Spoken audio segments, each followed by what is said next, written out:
Channeled Manner, and I want to hear about you and the issues you care about.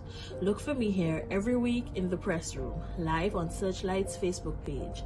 We ask a question and you give us your take, or you ask a question and we find the people who have the facts. It's time for real people, real stories, and real talk. Every Wednesday at 8 in the press room on Searchlight's Facebook page. Now, let's talk. Welcome to the press room. Good evening. I am your host, Channeled Monroe. Every Wednesday evening at 8, right here on Searchlight's Facebook page and YouTube channel, we discuss issues of national importance that affect the Vincentian public. Thank you for joining us. Vincy Mas, it has been announced, will return after this year after a 2-year coronavirus imposed hiatus. How do we produce a carnival that is entertaining, safe, and economically worthwhile for stakeholders? What will the 2022 product look like? This week, we will be joined by Minister of Tourism, Civil Aviation, Sustainable Development, and Culture, the Honorable Carlos James, Chairman of the Carnival Development Corporation, Ricardo Adams, and historian, music producer, and culture critic, Dr. Cleve Scott. Remember to share the live stream and ask your questions in the comment section. We will try to answer them during the program. When we come back, we will be joined by our panelists.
Welcome back. We extend a warm welcome to the press room to Minister of Tourism and Culture, the Honorable Carlos James, Chairman of the CDC, Ricardo Adams, and we should be joined shortly by music producer, carnival critic, and historian, Dr. Cleve Scott. Mr. Adams, could you tell us about the CDC's plans for Vincy Mas 2022, which have been developed in keeping with the current COVID-19 protocols for mass gatherings? Give us a run through of what you have planned for the 2 weekends of festivities. First of all, good evening, Chanel, and thank you for inviting me here. We at the CDC, of course, are very excited about this, and we're very happy that we can come on a medium like this and speak to the mass lovers, not only in St. Vincent and the Grenadines, but across the globe, who have been waiting with all manner of excitement for the energy of Vincy Mas. As you've heard, a representative team from the CDC met with the cabinet last week, Thursday, and we had some pretty rigorous discussions. It lasted over 2 hours with regards to having a Vincy Mas 2022. The cabinet basically gave us some provisos. They said, okay, you can have a Vincy Mas 2022, but these are the limitations that are going to be imposed. The first scenario is a scenario where we can achieve by the end of March this year a 70% vaccination rate in St. Vincent and the Grenadines. And that would then make the cabinet comfortable enough to be able to say that we can have an unrestricted Vincy Mas. So we can go back to Vincy Mas as it traditionally has been in terms of having street activities, etc. Failing that, the CDC then had the proposal that was submitted was for a series of vaccinated events, which are Vincy Mas events encompassing all of the components of Vincy Mas, but we're limiting them to largely enclosed but outdoor spaces. And those would Okay. have all the necessary protocols, etc.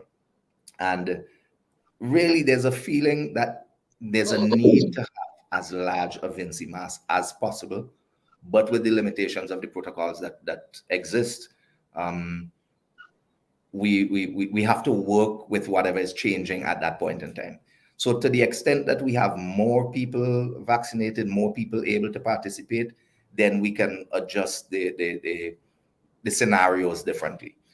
As you appreciate, it is very difficult to plan for any event or festival or series of events 6 months away from now, in the context of what COVID has done. I mean, we saw people planning for December events, and in November, Omicron reared its ugly head, and we saw what that was able to do to the world and where it put the world back in a very short period of time. So we're hopeful that we're going to see a waning of cases. We're hopeful that the hospitalizations are going to fall. We're hopeful that there is a reduction in the protocols as they exist now. But in order to get a sanction to have any kind of NCMAS, we would have had to pass it through the CMO and get her approval. And therefore, we have to work with what information is available at this point in time. That being said, what we are doing is we're focusing and planning right now on with the preparation for the vaccinated events. Yes. In the interim, we're going to work with the stakeholders. We're going to work as a body to try and see how we could facilitate getting out the message of vaccination, to see whether we can drive the numbers towards the 70%, because we feel it is always easier to plan for the vaccinated events. And should we achieve the 70% or whatever it satisfies, or should protocols change, it is easier to open the events up rather than to impose restrictions retroactively. So we're working primarily now in our planning with a series of vaccinated events. And I'll just go through those quickly. So on Friday, June 24th, and I just want to take this opportunity to make it very clear that the 2 weekends of activities, Vincy Mas, the 10-day period basically runs from Friday, June 24th to Tuesday, July 5th. I've been made aware that there are some diaries and so that have come out with conflicting dates. But as we've been saying for a number of years, Vincy Mas always begins, or our 10-day period of Vincy Mas always begins on the last Friday in June, and then we basically schedule the after that. So on Friday, the 24th of June, we're going to have basically a launch party where we're going to launch the return of Vincy Mas. And that party is going to be all about the heavy hitters in all of the components of Vincy Mas. So that is really something that sets the stage for the excitement and the energy of Vincy Mas. On Saturday, June 25th, we're looking at having a junior carnival in the form of a fun day at the Victoria Park. So again, we're going to take the youngsters and put them in a secured, open air, but a secured environment, right? Where we can control the ingress into the park, etc. On Sunday, June 26th, we're going to do a semi-final show, which is Calypso in all its forms. So we'll have Calypso, the traditional Calypso semifinals, the Raga Soca semifinals, and the Soca semifinals. That is going to be like an outdoor picnic style event. It's going to start during the day, and we're looking at the possibility of the Emerald Isle Casino grounds. So you can bring your family members, and you can set up in little picnic spots, etc. There's ample Oh, airflow okay. through the location, and there's ample opportunity for you to space, and make yourselves comfortable. Again, following all the protocols as they emerge. On Friday, July 1st, we have Evo, which is the show that represents the evolution of Vincy music over the period of Vincy Mas. And that show is taking place at the cruise ship terminal. Again, outdoors, open air, fresh sea breeze, etc. Saturday, July 2nd, we have our Soca Monarch. I don't think it is possible for us to tell anybody that we have a Vincy Mas without Soca Monarch. And we're looking to stage it again in the Victoria Park. And as I jokingly said to somebody, the heat and the energy that is generated during Soca Monarch in Vincy Mas, in the stadium, as Fireman loves to call it, the heat and the energy inside there is enough to sanitize all of the patrons. So I don't think that if we still have any vaccine, that it stands a chance in that setting. Sunday, July 3rd, we're doing an event called Pan Kai Mas, where we're going, and that replaces the traditional Dimash Gras, where it's a serious competition, etc. Because one of the things that we recognize is we are still in discussion with the components, and some of the components may not necessarily want to be in a competitive mode. They may more want to be in a showcase type mode, right? Okay. So again, we're finalizing, and I know the Carnival Bands Incorporated, they met yesterday, and they have some proposals to bring back to us for us to discuss. I know that Earl Bennett is speaking to his Calypso fraternity, etc., on how we're going to structure it, etc. I know Yulupan Movement is trying to see how many of their members they can bring together. So we're looking at something again that showcases the components of Vincy Mas, even if it's not in a competitive mode. And then, of course, Monday morning, we're talking about the possibility of doing the traditional Juve, which we know normally attracts a small crowd, a growing crowd, and a very appreciative crowd, but a Hmm. smaller crowd than a lot of the other Yes. shows. And we're looking to perhaps do that in the area of the grammar school steps, what were the traditional grammar school steps area, etc. One of the things we're looking at is the more modern Juve bands, the paint bands, etc. What a lot of them have been doing over the years is they've been having a pre-Juve jump up party in a venue, and then they hit the road. What we're looking at is basically extracting the hit the road aspect of it and Okay. allowing them to have their vaccinated bubble parties. They can still do the paint, etc., and have the excitement. We're thinking the same things along those lines for the Monday t-shirt bands. So you can take your Monday t-shirt band and you can have your vaccinated bubble party, etc. Right? And on Tuesday, we've proposed that we go to the tarmac, the old E.T. Joshua runway, the northern section of the E.T. Joshua runway. That gives us the ability to do some level of parading before the judges if they mass bands decide that they want to do judging. But then we can have a controlled space where the masqueraders and the spectators, who are all going to have to be they're going to have to meet the protocols, can come in, and if they're doing any parading, they can do the parades and then return to their mass bubbles basically. And but again, so it will be more like a masquerade party, right?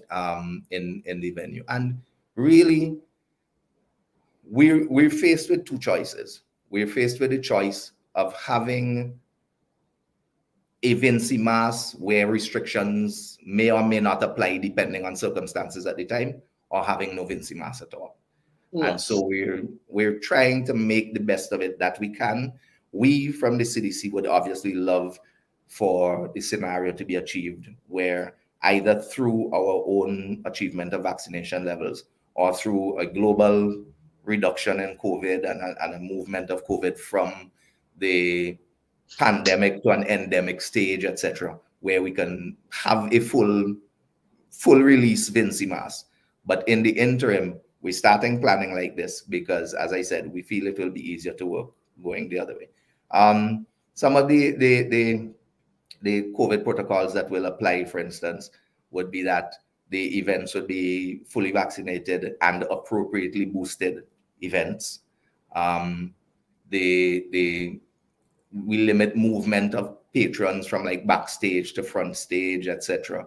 Uh, Things we're taking into account things as simple as, you know, the requirement to sanitize mics when you're moving them from artist to artist, etc.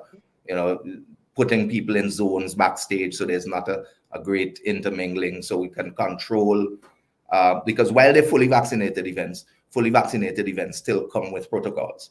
So we're very mindful, and we're very appreciative of the support that we've been getting from the CMO and her team, because we recognize that, you know, everybody would like everything to be let go. And I'm sure that the CMO would be happy to go home and sleep one night and know that COVID is all over and done with.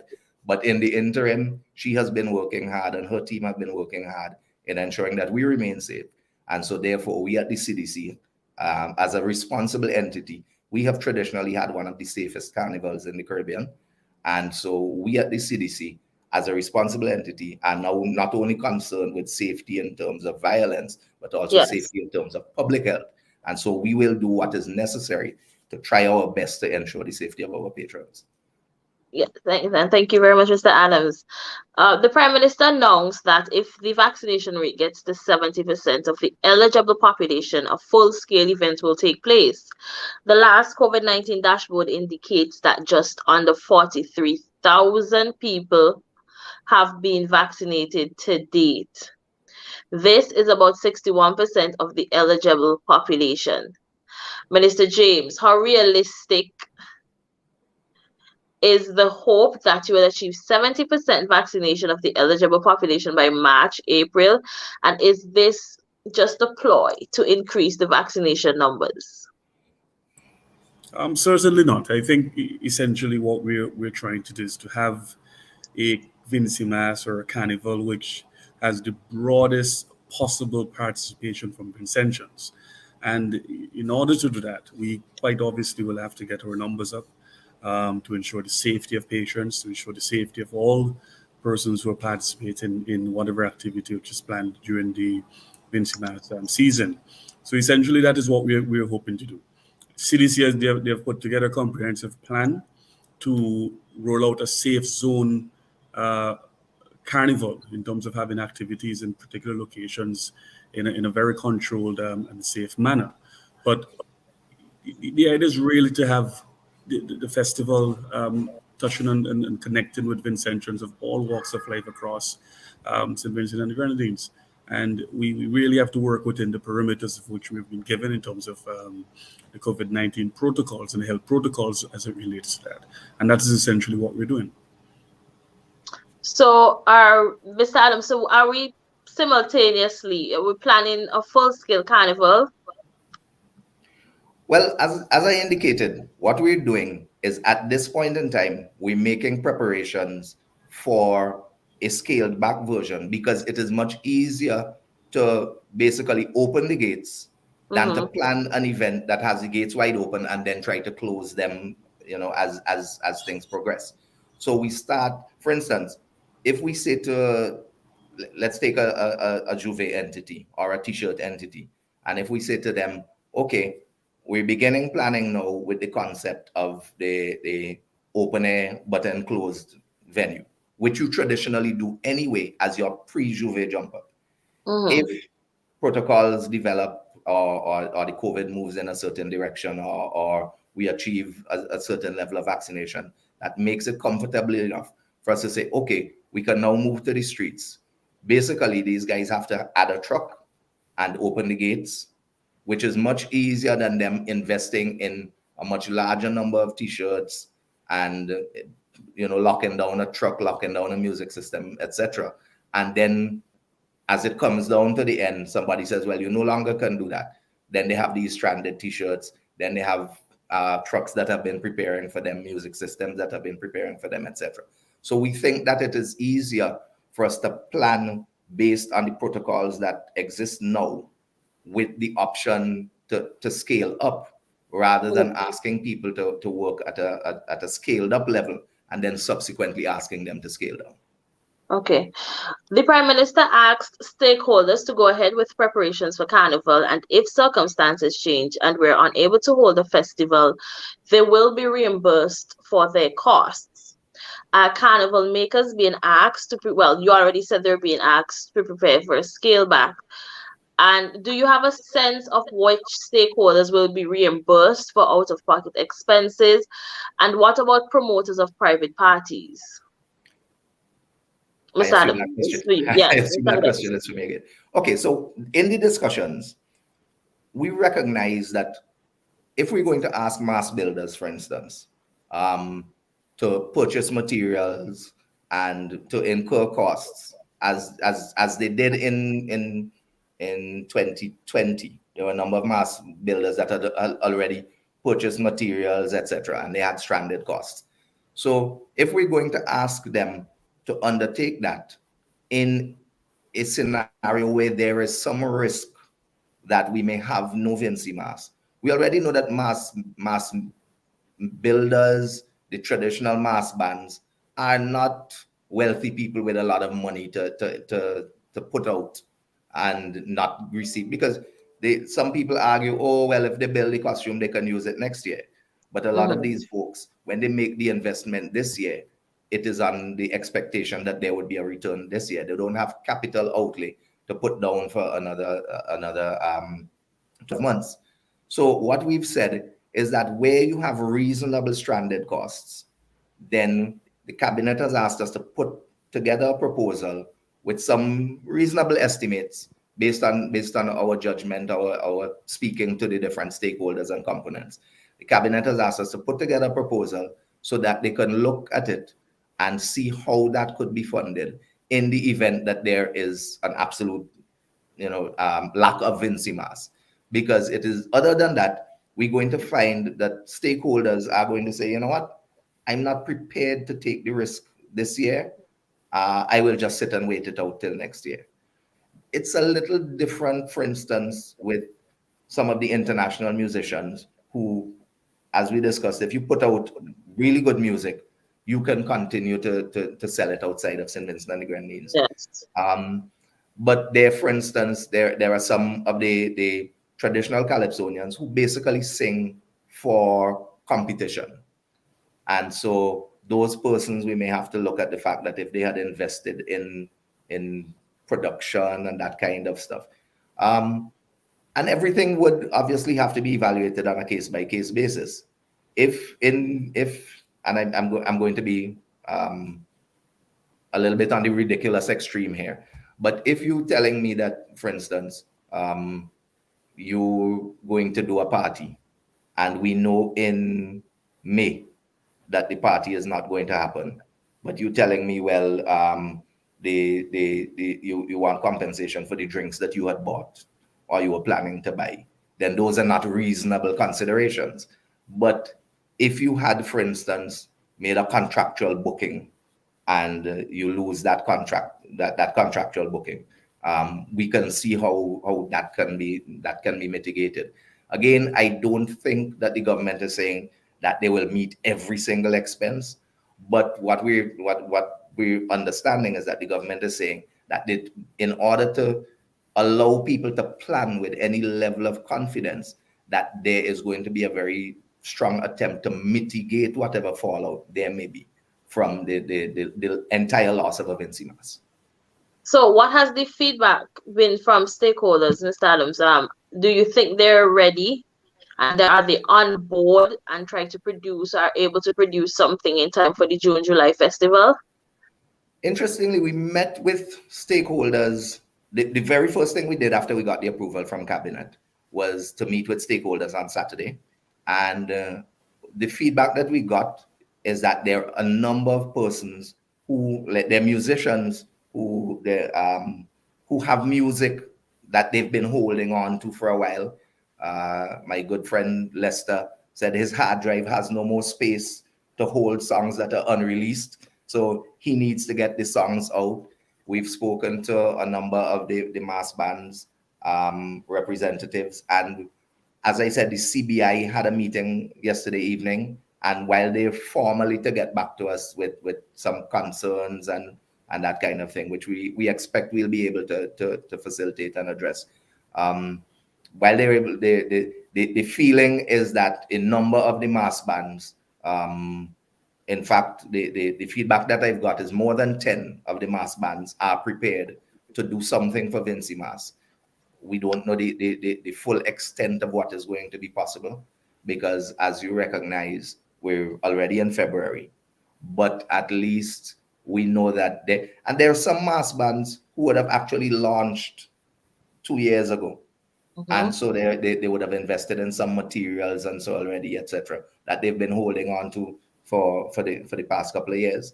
In fact, the stimulus package that we did 2 years ago, there were a couple of mass bands that had actually invested in materials and had gone and taken their advance loans, etc., on which they were going to be interest payments, etc. And the government at that point in time facilitated some kind of recompense for those mass bands at the time.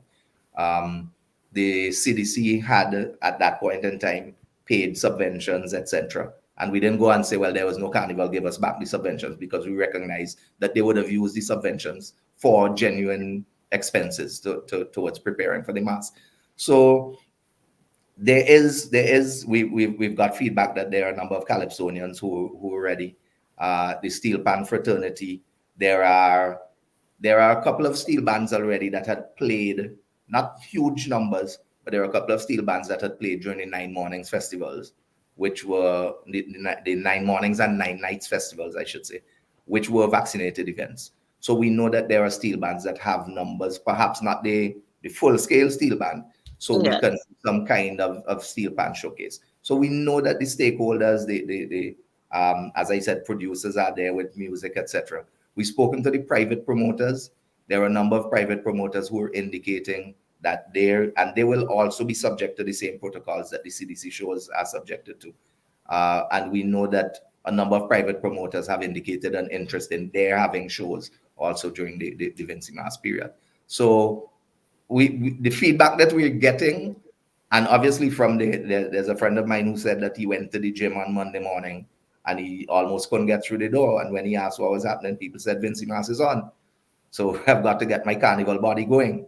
So the feeling that we're getting is that people have been waiting and chomping at the bit, and Vincy Mas is something that they're looking. Or the calls that we've been getting from the international participants, the people who are flying in, all of those things. People are looking forward to Vincy Mas. Okay, we'll take a break for now, and for a message from our sponsors.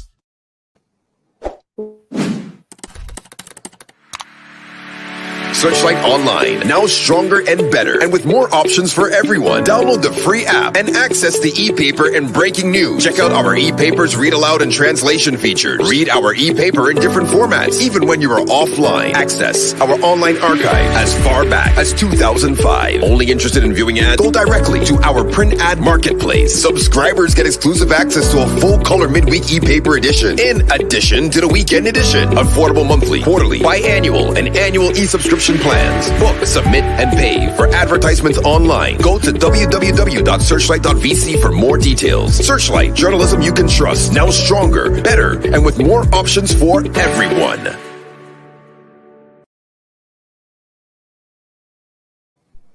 Welcome back. Before the break, Mr. Adams, you were speaking about the international participants and people from overseas being happy about Vincy Mas being back. Now, we know that Vincy Mas usually sees a large influx of visitors.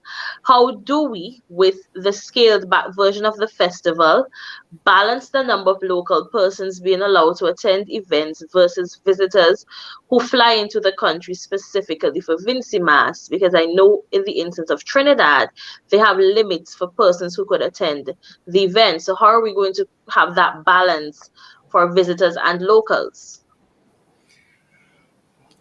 Well, one of the things that I didn't actually enunciate was the fact that for each of the events that we've done, there are protocols set out in terms of the number of persons who can occupy a particular venue based on the current protocols.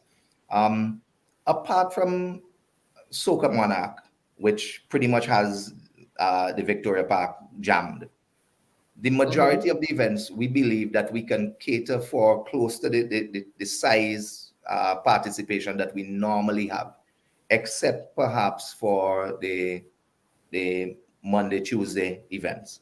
But the majority of the other events, we believe that utilizing the venues that we have, we can cater for the kinds of numbers that the protocols allow.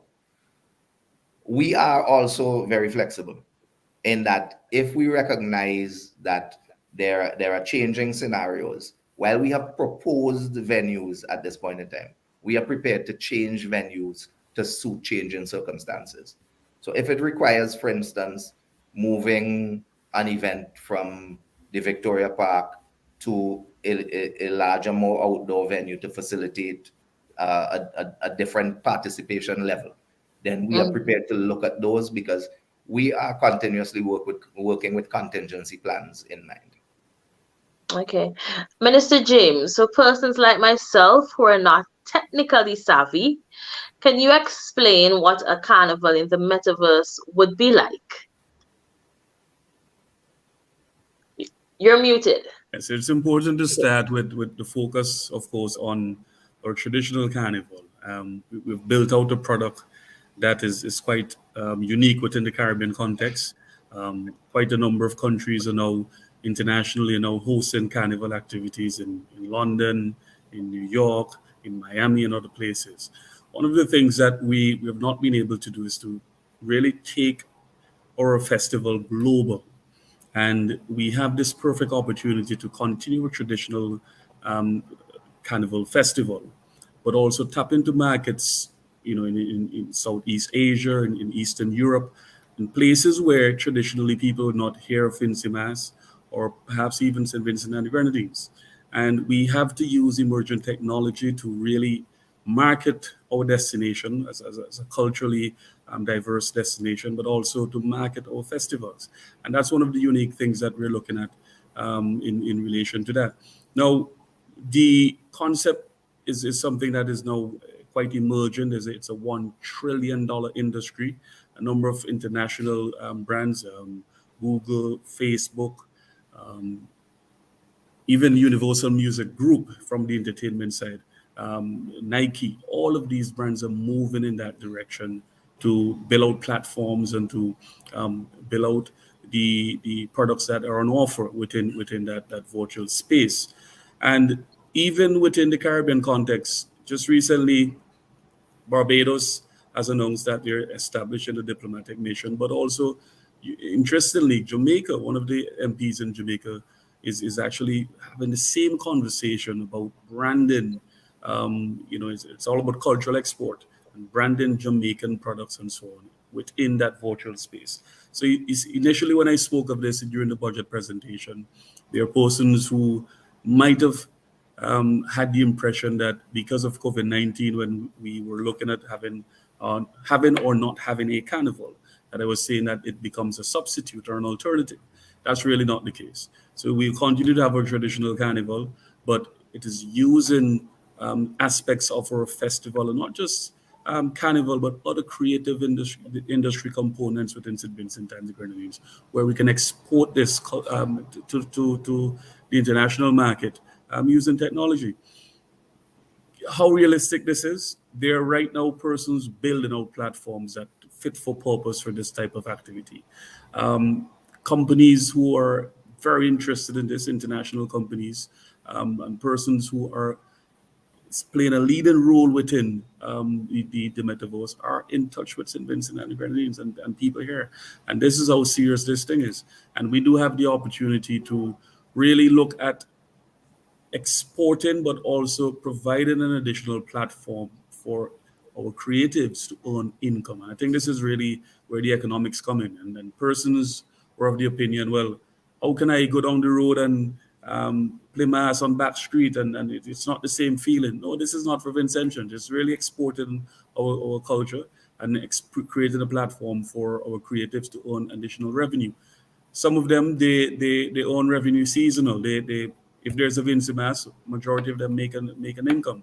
Outside of that, they have to find other means of subsidizing their livelihoods. So what we want to do is really create a platform where they can, in fact, use modern technology to earn revenue and in a significant and wholesome way. And that is essentially what it is. So we're not replacing the traditional Vincy Mas. In fact, it is not targeted for Vincentians or even Vincentians in the diaspora who are coming home. We want Vincentians and other people to travel to St. Vincent and the Grenadines. But what we want to do is to export aspects of our creative industry and our culture globally and in a very deep and profound way. This is essentially what we're looking at. Now, Minister James, what would the financial benefit be to stakeholders? Because they would have to incur additional expense for programmers, web developers, etc., and the country for such an undertaking. Now, how this works is, in fact, there are startups, there are hedge funds, there are persons who are literally pushing money on companies and say, listen, take this money and develop content, literally giving them resources to do that. And that's one of the things about this is that there's always room for growth and there's always room to build out new content.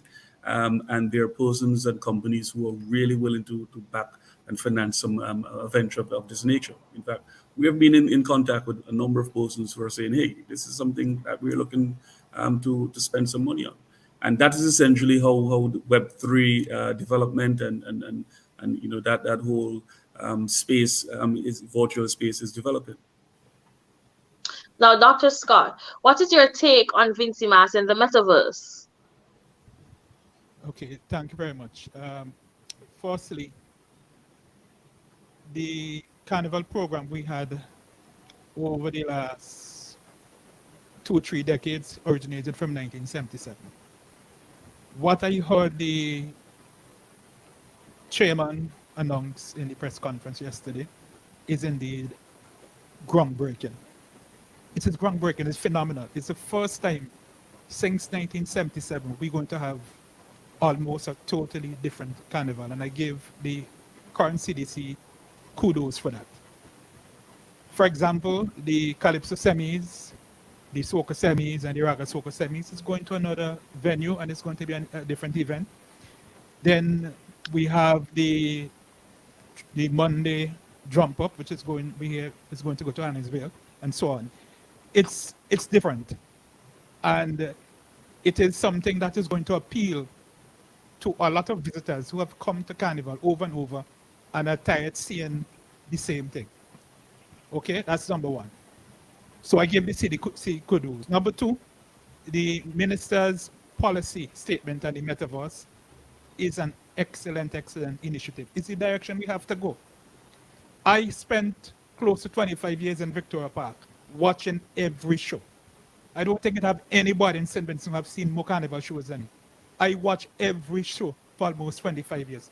Plus, before that, walking in the bar, acting on stage. And we know how much people come to Victoria Park for any show. Save and except Soca Mana, which you might get up to 15,000 maximum.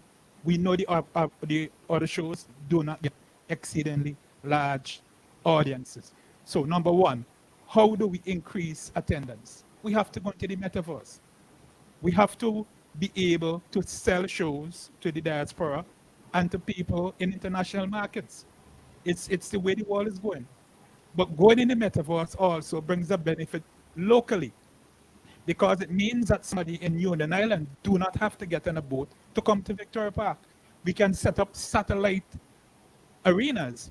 For example, you could have on the netball court in Union Island a separate setup which people in Union could go and attend the show.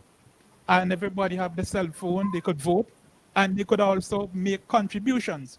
So if you like a particular artist, you could send money to that artist, for example, right?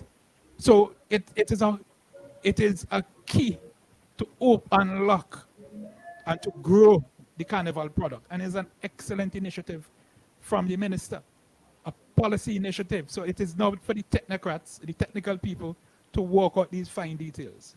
That's my analysis in a nutshell. Minister, you stated today and at the CDC press conference that a metaverse carnival will not replace carnival, but will happen alongside. Now, over the years, we've heard Vincentians' complaints about the quality of internet connection and speed, and for years, viewers overseas have complained about the quality of the live stream of carnival events. How does SVG plan to facilitate a carnival in the metaverse with these underlying issues? Well, the back end of it really, I mean, and the way these things work, the technical people will be able to better explain this, but there's not a great reliance on even broadband locally, because you can build out a platform where content is uploaded, the download in let's say Singapore or Japan or Russia is what really would drive this thing. And all of these dynamics, the technical people behind in the back end will have to really work out to see how that works. I've since been in touch with one of the telecoms provider within the Caribbean, their regional office. They have reached out. You know, the conversation came about partnering in such an activity and building out a platform for this. But I don't envisage that it is going to be a case where the broadband connectivity within the St. Vincent and the Grenadines will affect viewership in different parts of the world. I mean, it's really how you build out your platform to fit for purpose, and that's essentially what it is.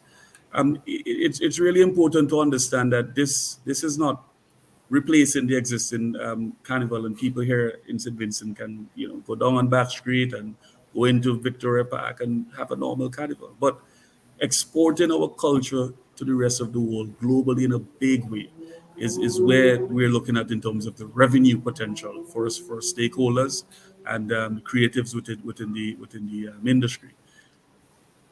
I'll give you an example. You have someone who is developing a code for a costume and avatars, which is a thing within that virtual space. Easily, a costume can go from 500 US upwards, and we're just giving you a rough idea of what a concept of that nature would look like. And there are people who would literally pay money just to have something that is coded, it's unique to St. Vincent and Vincy Mas, it's copyrighted, and it's something that becomes theirs, and they can literally purchase that. Merchandising, back-end type of work within the virtual space. So it really touches on concern our creative industry, but also it brings a sense of awakening for our information technology students and professionals and experts within that particular field.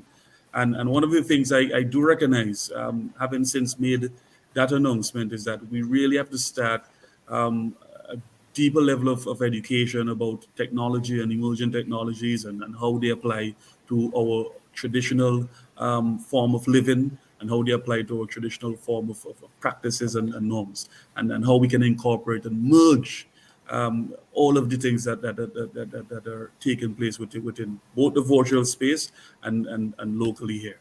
And that's one of the things that we have to clearly embark on. There's also the issue of intellectual property, copyright, and so on, information regarding these things. So not just with stakeholders, but nationally, we need to really put a serious program in place to look at these things, in particular information technology. So do you have a timeline for when we can start metaverse carnival-like events? Well, believe it or not, there are people who are reaching out to me from, as I mentioned earlier, North America and even Europe and even right here in the Caribbean. One developer within or Caribbean here in Trinidad said, listen, I already have a platform that can host something like this. But really what I want to do is to really get a working group together. We've already commenced talks and discussions with people who have an interest. One of the individuals, though, who has a keen interest in St. Vincent and the Grenadines, she is listed in the top 30 persons of influence within the metaverse by Business Insider. And these are the type of people we're talking about, not something that you wake up and it's just some random thought. It's people who are immersing themselves into the technology, who was invested in it, who's earning revenue from it, and are very keen on building out a platform for St. Vincent and Grenadines. So I'm hoping that we can, in the next few years, see something like this being built out and exported. And I'm keen to have it done as quickly as we can. Mr. Adams and Minister James, we know that during Carnival, even if persons do not enter the venue where the event is taking place, there are usually mass gatherings in the surrounding areas. Even if the patrons at the event are vaccinated, the persons gathered outside might not be. They might be unvaccinated, they might have COVID, we don't know what the case may be. Are we begging for trouble by planning even a scaled down event, given that after Christmas activities, including shopping and other gatherings, we experience a spike in COVID-19 cases? Mr. Adams, you could begin. Okay. There are protocols that exist now where COVID is concerned. And one of the issues that we've had a number of private event promoters complain about, and a number of persons who've applied to have fully vaccinated or vaccinated events, we saw the same thing with the same considerations raised around the 9 mornings period, etc., is the fact that there's not sufficient policing of our protocols generally. And so if persons are gathering outside of vaccinated events in numbers that exceed the protocols, then there's a responsibility of the people who are enforcing protocols to ensure that does not happen. I mean, there's no point in anybody saying, let's have, and I know of a particular instance of a promoter who was having an event, and he was saying, you asked me to have the event, you asked me to follow protocols, you asked me to hire security forces, you asked me to hire medical practitioners to ensure that the people meet the protocols, etc. And then I walk out of my venue and walk 100 yards up the road, and there's a bar with more people than are in my venue, and they are not, there's no health check, there's no security check, etc. So, I mean, this is something that we have to address nationally, because as you pointed out, some of the scenes that played out over the Christmas period, I mean, those didn't have to be, and those weren't controlled by any individual entity or promoter. But some of the scenes that played out over the Christmas period showed really that we have to get a lot more serious about enforcement of whatever protocols there are. Because as somebody rightly asked, what is the point in strengthening protocols and putting in place more protocols when the enforcement of the existing protocols is not happening? So it is a conversation that obviously we have to have, and it is something that we have to look at on a national level, because again, we may be talking about having vaccinated events in particular areas, but if somebody decides to go on the other end of the country and have a free-for-all, does that mean that if something then happens, that is the responsibility of the persons who've organized the vaccinated carnival? It is really the responsibility of our national security persons to enforce whatever protocols exist. And as I said, there are protocols that exist now that people are breaching. And I've raised the issue that we need to start talking about enforcement of protocols. Or, you know what is going to happen? We in St. Vincent and the Grenadines will watch everybody else open up, and we will keep going from spike to shut down, from spike to low numbers, etc., because we are not taking and managing the situation properly. I mean, so far we've been doing an excellent job in terms of keeping our numbers down. Interestingly, one of the things that I want to mention, there was quite a bit of hoopla made about the fact that a number of vaccinated persons tested positive for COVID. One of the things that I don't think the people made enough hoopla about is while we had a spike in the COVID numbers, our hospitalization and our death rates have remained very low. And of course, we don't want to lose any single person because one death is too many.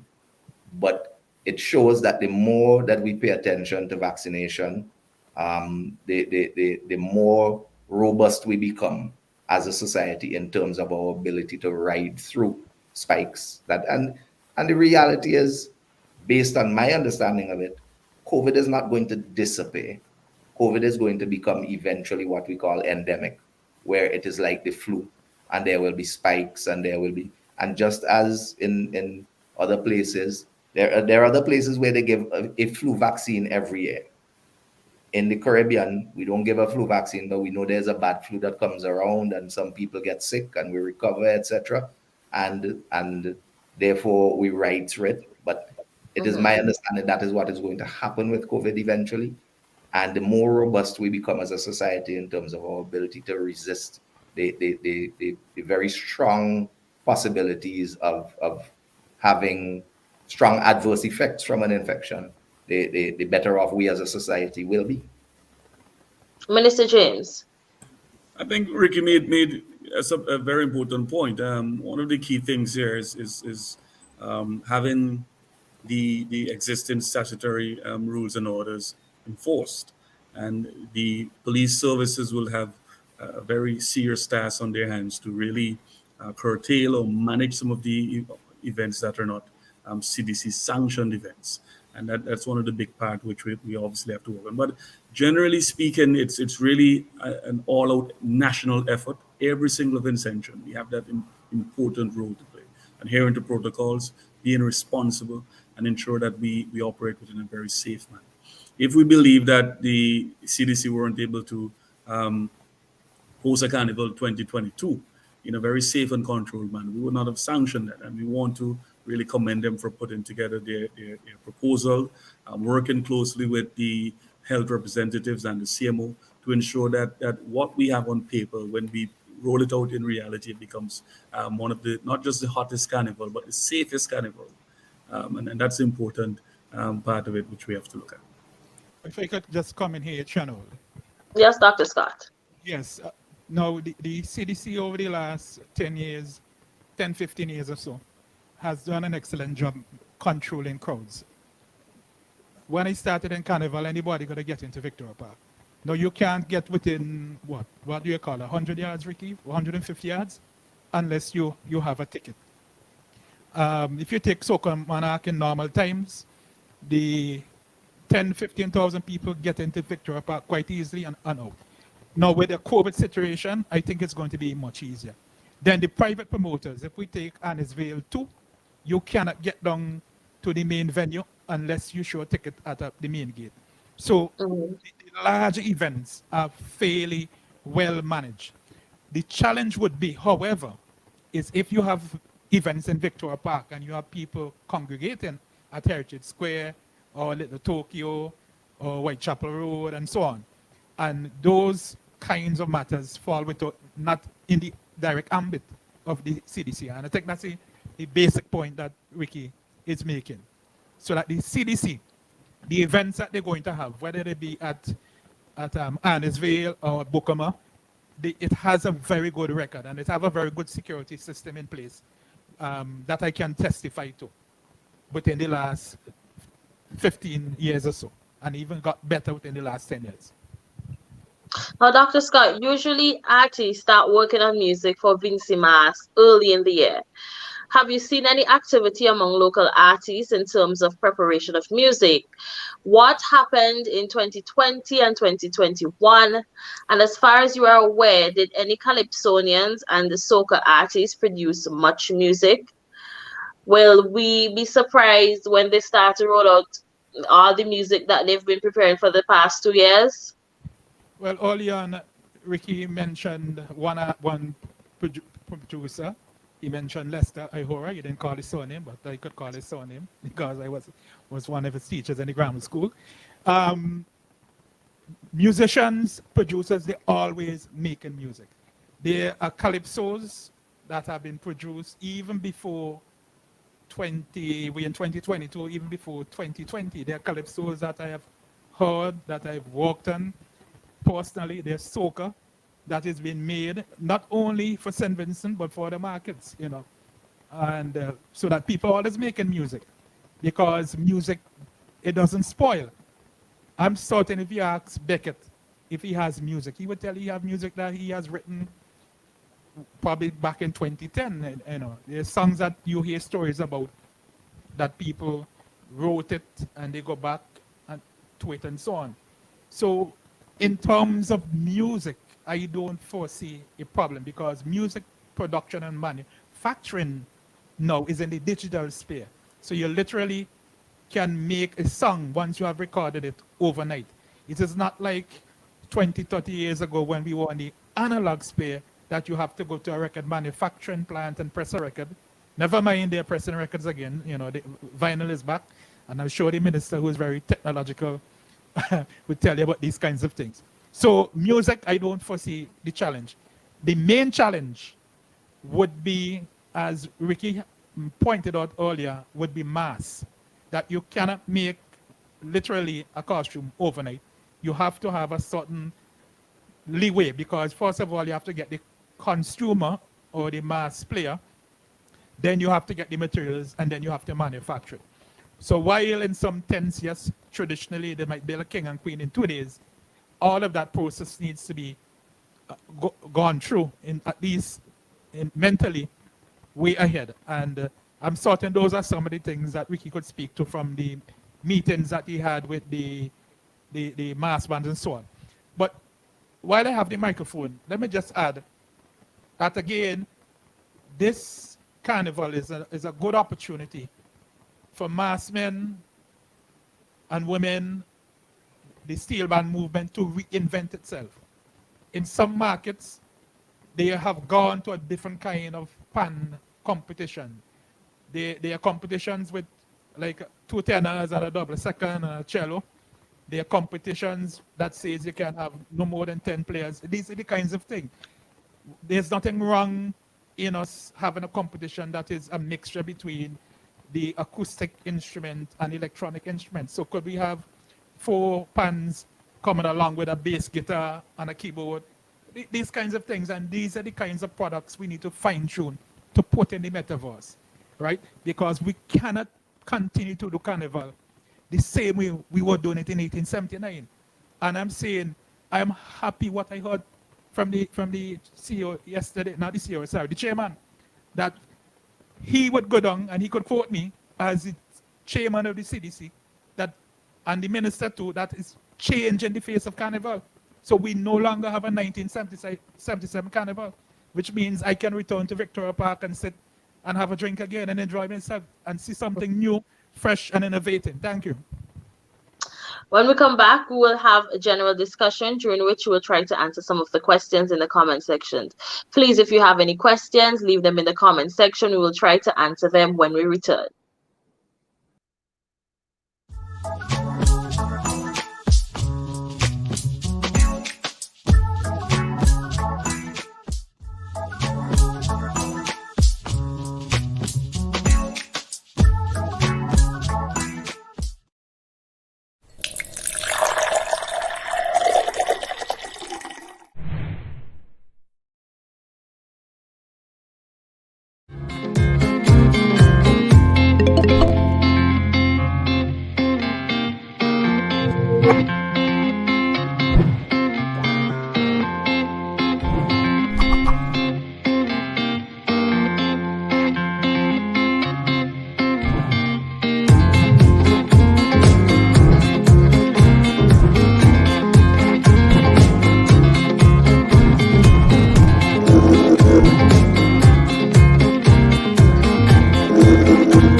Welcome back.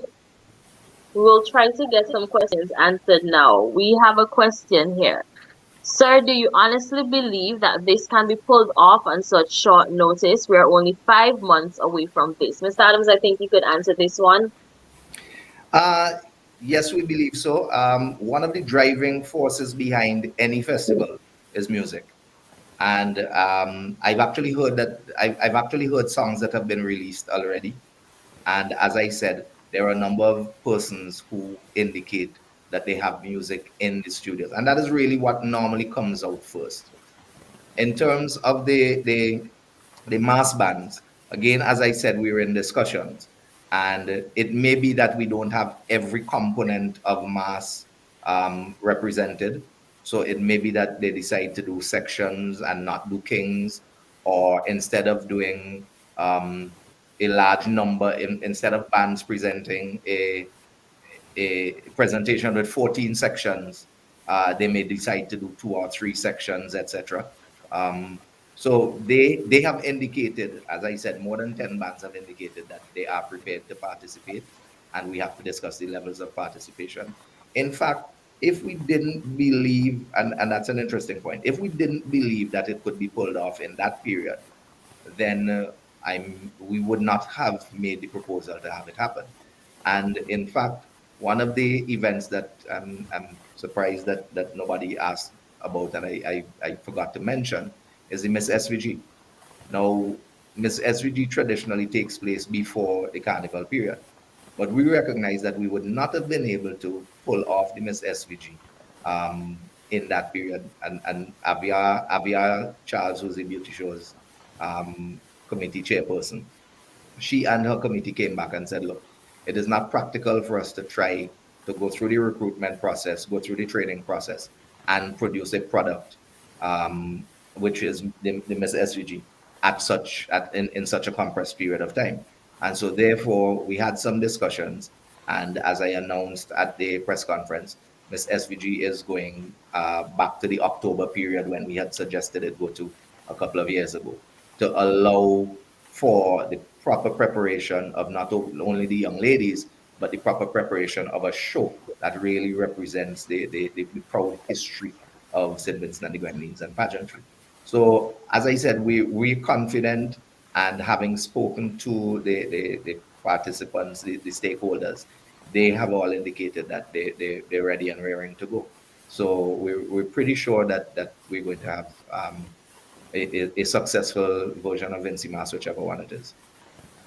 We have a question. Are other Caribbean islands planning a similar response to holding a controlled carnival? So let me backtrack a little bit. Not only other Caribbean islands. I'm not sure how many people are aware. Miami had carnival last year. St. Kitts had carnival in December. Trinidad is hosting a scaled back, what they call a safe zone carnival. They're holding a safe zone carnival, and in fact, um, the chairman of I think it's called the NCC, National Carnival Commission, Gypsy, in Trinidad, this week showed some pods at the savannah where people can come and they can go into their pods and remain in their zones, etc. So they're also trying innovations. Theirs is called a taste of Trinidad Carnival, because they're allowing no parties, and there's no street jump up, etc. But they're still trying to expose the culture. Of course, there's been a lot of discussion around that. But bearing in mind that Trinidad is doing this in the next 4 weeks or whatever, and Trinidad is in a much worse state where COVID is concerned compared to where we are. Grenada is in discussion. They should be meeting with their cabinet for proposals for Spice Mass. St. Lucia is proposing a vaccinated mass. I'm not too sure. Perhaps Dr. Scott can let us know the status for Barbados, what is happening in terms of crop over. But I know Atlanta Carnival is going to happen. We see what is happening in the rest of the world. We look at English soccer. You look at what happened with cricket in Barbados just last week. They were allowing people into the stadiums. The NFL is going to be coming up. So the point is, if we don't do it, Vincy Mas, at some point in time, when we do get back into the game, everybody would have already gone and left us. Yes. I, Dr. Scott, do you have anything to add?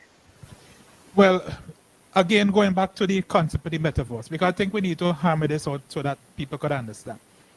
Here is an opportunity for us to have virtual performances. So 10 years ago, 5 years ago, we had to fly in every international artist. We have to pay them per day and put them in the hotel. Now we could get the biggest act to perform virtually. And don't forget, we are selling a virtual product. So someone watching in China and watching an international soca or whoever artist, the fact is that this artist is on the show. So we have the opportunity to bring in more regional performers, even mass band sections. You got to get a mass band section from Trinidad to appear on our show virtually, right? So that is, it allows us to do all kinds of things. Now, the St. Vincent Carnival and the management of the St. Vincent Carnival that I am hearing is one of the most innovative. The others, if you take the Trinidad, and I don't know how many posts I've seen the images. There are some memes, they call them, going around with a bullpen. I don't know if you've seen that one, Ricky, suggesting that is a kind of a jail that they're going to put you in. You know, the safe zone, the little cubicles, and people are making fun of it. St. Vincent is not saying that. St. Vincent is saying, once you are vaccinated, we're going to put you in our real estate. And we know Victoria Park has a lot of real estate. We know Bokama, I call it the right name, Emerald Valley. Emerald Valley, yes. Lot of real estate. We don't talk about E.T. Joshua. So much real estate up there, you don't even have to get down to the bottom, right? Only if your skin too hot, you probably want to run down the bottom and dip in the water. But of course, you wouldn't be able to get down there because the security will be so tight. So I'm saying that it is indeed an opportunity to drive home this concept of the hottest carnival. No wonder I'm sweating so much. Someone had asked, well, they had said they didn't hear anything about King and Queens of the bands, nor did they hear about Panorama. Mr. Adams, I think you could answer that. Right. So I said we're still in discussions with the CBI, Carnival Bands Incorporated, as to what all they're prepared to do. But I did mention that on the Sunday evening, we're going to have Pankai Mas. And it may not be that the Yulupan movement can put on a panorama as we were accustomed to having a panorama. I heard Dr. Scott talk about the possibility of having tenor side, etc., pan bands, etc. I know, for instance, last year, the Yulupan movement had done a show called A Night of Solos and Duets, etc. And they, I mean, if you know the Yulupan movement executive, they are prepared to do a lot of innovative things to continue to get pan. And so again, we'll wait on the CBI to come back to us to say whether they are prepared to do kings and queens, whether they're prepared to do individuals, whether they're prepared to do sections from the bands instead of kings and queens, etc. And that would be dependent on their own ability to execute.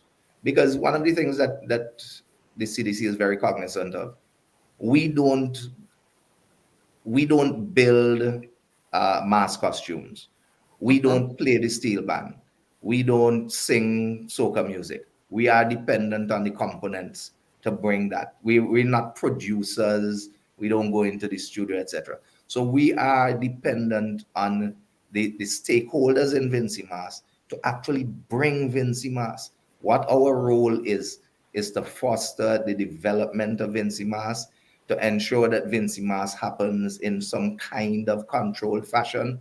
I mean, we don't want it to be a lockdown, legislated, regulated Vincy Mas, because we want the energy and the passion of people to come out, which is where the heat associated with Vincy Mas is. But our job really is to facilitate the promotion of Vincy Mas, facilitate the components growing and getting better every year, and to facilitate what happens. So we're working from that perspective. So we'll continue to go back to the components and find out how can we work to get this thing done? What are you prepared to do? What are you able to do? If there are ways that we can facilitate you getting to where you need to be, how can we do that sort of thing? So as to say, well, we know there's going to be a king and queen of the bands, and where that is going to be, we've not made any decision on that because we've not had the feedback. And as to what format Panorama is going to be, or the PAN contribution is going to be, we're going to again wait on what the Yule PAN movement says. But on that Sunday night, the intent is for us to have Pan Kai Mass, which is the Pan, the Calypso, and whatever version of the Mass that the Mass fraternity proposes. Yeah, and I hope we keep that name. I hope that we keep that name and we get rid of this Dimash Rock. Let's get rid of the Dimash Rock. Yeah, Pancake Mass has a lovely ring to it. Now, to the panelists, I may not have boots on the ground like I used to a few years ago. And apart from those in the entertainment stakeholders, I've had conversations with regular folk on the street about carnival. And again, I may not have boots on the ground like you do, but what is the reaction of Vincentians for Vincy Mas 2022? Do you think it has been gone for too long and there is a low interest, or do you think it's an instance where the closer it gets, the more excitement there would be? Mr. Adams, you could probably answer this. I could go first? Yes. I can tell you that we came out of cabinet on Thursday evening with on Thursday evening with the permission to begin promoting and advertising Vincy Mas. I think, if I'm not mistaken, we had the stakeholders meeting, we had the press conference yesterday, I'm on here this evening, and almost every radio station has been talking about the fact that Vincy Mas is going to happen.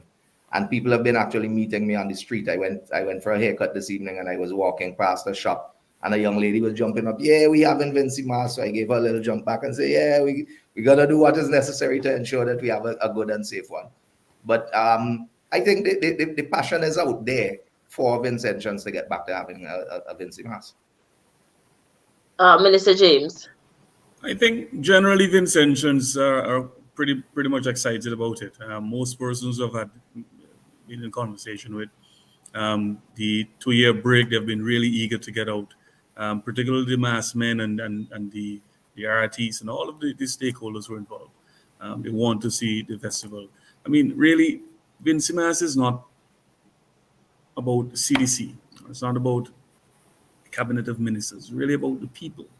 And whether we aim to have a full-on Vincy Mas that captures the widest participation possible is largely dependent on Vincentians, general public. Whether we have a safe Vincy Mas is largely dependent on persons adhering to the protocols. Whether we have the components participating is really dependent, and all of the mass men say, look, we're going to come and we're going to build costumes. The producers are going to produce music. Calypsonians are going to write and go to the studio.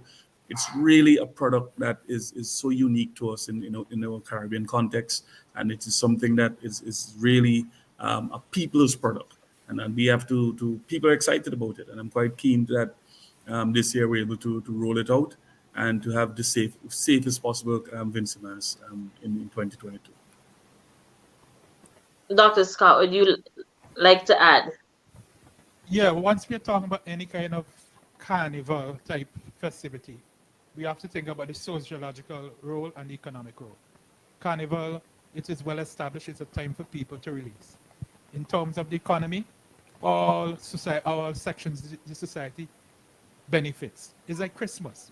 So people who live in the Leeward district, let me say Chateaubelair, they don't necessarily come to town to enjoy carnival. Their carnival might simply be going on the beach and having a picnic, and they do that on the carnival Monday. Or their festivity might be going to another event in the area. So that by and large, the wider society will be happy that there's going to be some sort of festivity, because it means that they can enjoy it in their own particular way, outside, not necessarily within the ambits of the CDC events, but within the wider society. And that's one of the suggestions I have for the CDC and the minister, is to contemplate establishing satellite stadium locations where people can enjoy these shows in their own community and don't have to come to town. And you could work in coordination with the various different districts you have. For example, we could have it in Chateaubriand on the beachfront, and if you're vaccinated, you could go in and it's on the big screen and your social distance and that kind of thing. Because we are in a new dispensation. We have to work with COVID, and COVID is not going to go anywhere soon. Okay? Mr. Adams, I saw a question earlier. Someone was asking about the protocols for this 2022 Vincy Mas. Okay, well, the protocols as exist now, and I keep making the point that if you're in the entertainment industry, or if you've been around for the last 2 years, you recognize that protocols change almost every month. The protocols as exist now, under the current circumstance, is that you have to be vaccinated and appropriately boosted. Now, that's the requirement for getting entry into the event. When we get into the event, one of the things that we're going to be doing is optimizing the space in the event, based on the protocols that dictate the level of occupancy based on venue. So if the current protocols as they are say that you can do 50% of the venue capacity, then we restrict it to 50% of the venue capacity. We're going to have obviously the temperature checks, and so at the doors we're going to have the sanitization stations appropriately distributed through the venue. We're going to be moving some of the isolation between backstage and front stage movement, again, to limit interaction, physical interaction. Things like sanitization, as I mentioned, of the mics after use, etc. Those are the general protocols. But as I said, I'm not going to say they may. I'm pretty certain they will change, because, for instance, the protocols that exist now are due to expire, I think, in another couple of weeks. And then the CMO and her team will reassess the situation that applies, and they will then issue new protocols. And then as the situations change again, they will issue new protocols. So I imagine that by the time we get to the end of June, we would have probably gone through another 5 or 6 rotations of protocols. And those would all be guided by the circumstances that apply at the point in time. I mean, obviously, from a CDC perspective, we are very hopeful that by the time we get down to June, that there will be no restrictions and requirements and protocols that apply. But we are mindful that anything can happen, and we don't pretend to be persons who can predict the future. So we will work with whatever protocols exist at the time and make our appropriate adjustments. Thank you so much, gentlemen. We've run out of time, but we will take a final comment from each of our panelists, beginning with Dr. Scott. Thank you very much. Again, this carnival is going to be different. It's the first different carnival since 1977. It's going to move across venues. It's going to be metaverse, and we're going to have the ability to participate and support, because if you have an artist on stage that you like, you should be able to send them a $20, or if you're in New York, send $100. So for the first time, the artists can be even better rewarded, because if you're on Victoria Park around between 15,000 people and you want to give somebody a gift, you can't. Right? You probably have to look for them after the event. So I think it is good news. It is good news for me, certainly. It has me all warmed up. That music that I have for Carnival 2 years ago, I definitely, as soon as I get back into the studio, make sure that they're ready and good to go. Thank you very much. Mr. Adams. Well, I'd just like to say that, regrettably, COVID has come and put a damper on the carnival situation for the last 2 years. We have an opportunity to have Vincy Mas this year in whatever format. And we at the CDC are very mindful that health and safety are going to be very important for us to be considering. But we are going to do everything that we can to ensure that we put on a Vincy Mas that people still acknowledge is the hottest carnival in the Caribbean. Mr. James? I'm really just looking forward to welcoming all the Vincentians in the diaspora who are coming home, those who are visitors coming back to our island, and those locally who will be participating in Vincy Mas 2022. It's going to be an exciting period. I want to urge caution and ask that all of us, we take this responsibility of adhering to the protocols very seriously. It's important that the safety of all the participants and even those at home, because when we go back to our homes, we have families who we go back home to, and we have to ensure that they are kept safe, and then we ensure that all of these necessary things are in place. It's going to be a very challenging period for our police services, but we're expecting them to really step up and ensure the safety of patrons and the general public. So by and large, I'm hoping that we can have an exciting period, and I'm hoping that Vincentians who have remained resilient during this period of the COVID-19 pandemic and the eruption of the Lasso Fray. This is an opportunity for us to really release some tension, but also importantly, an important revenue generator for our artisans. In the last 2 years, we have spent as a government just over $250,000 in payment out to stakeholders and creatives within the industry, particularly those who are participating in the carnival, because we've had no carnival in the last 2 years. We've paid out monies to give support to them, but this is an opportunity for them to even earn significantly more. And I'm looking forward to creating more platforms using technology where we can add more platforms for revenue generation for our stakeholders. And that's really what I'm looking forward to going forward within this period. Well, thank you to our guests and everyone who joined us this evening. See you next week in the press room, same time, same place.